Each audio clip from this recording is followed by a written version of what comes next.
O'zbekiston prezidenti Shavkat Mirziyoyev Vladimir Putin bilan telefon muloqotida Rossiya prezidentining Novgorod viloyatidagi qarorgohiga hujum qilishga urinishni qat'iy qoraladi. O'zbekiston prezidenti bunday xatti-harakatlar barqarorlik va xavfsizlikka, shu jumladan uzoq muddatli tinchlikka erishishga qaratilgan sa'y-harakatlarga tahdid solishini ta'kidladi. Rossiya tashqi ishlar vaziri Lavrov Ukraina Putinning Valdayadagi qarorgohiga dronlar bilan hujum qilganini aytdi. Lavrovning so'zlariga ko'ra, 2025-yil 28-dekabrdan 29-dekabrga o'tar kechasi Kiyev rejimi Rossiya prezidentining Novgorod viloyatidagi davlat qarorgohiga 91 ta uzoq masofali uchuvchisiz uchish apparatidan foydalangan holda terrorchilik hujumi uyushtirdi. Lavrov Rossiya bu borada tinchlik muzokaralaridagi pozitsiyasini o'zgartirishini bildirdi. Qozog'iston prezidenti Qosim-Jomart To'qayev ham Putin bilan suhbat chog'ida Rossiya rahbarining Novgorod viloyatidagi davlat qarorgohiga qilingan hujumni qoraladi.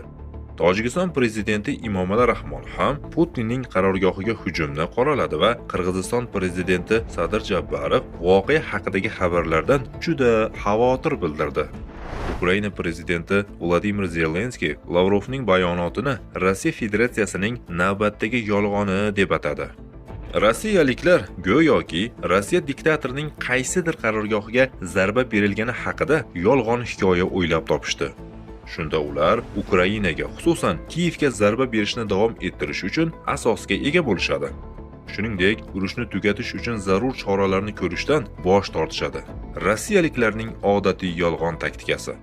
Bundan tashqari, ular allaqachon Kiyevga, xususan Ukraina vazirlar mahkamasi binosiga zarba bergan. AQShda joylashgan Urushni o'rganish instituti tahlilchilari Ukrainaning Valdayaga dron hujumi haqida hech qanday dalil topmadilar. Markaziy Osiyo mamlakatlari Rossiyaga qaramliligicha qolmoqda.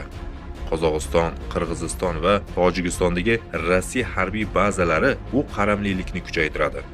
Rossiyaning Ukrainaga qarshi to'liq ko'lamli tajovvuzi Rossiyaning strategik maqsadlardan qanday bo'lishidan qat'iy nazar voz kechmasligini ko'rsatdi.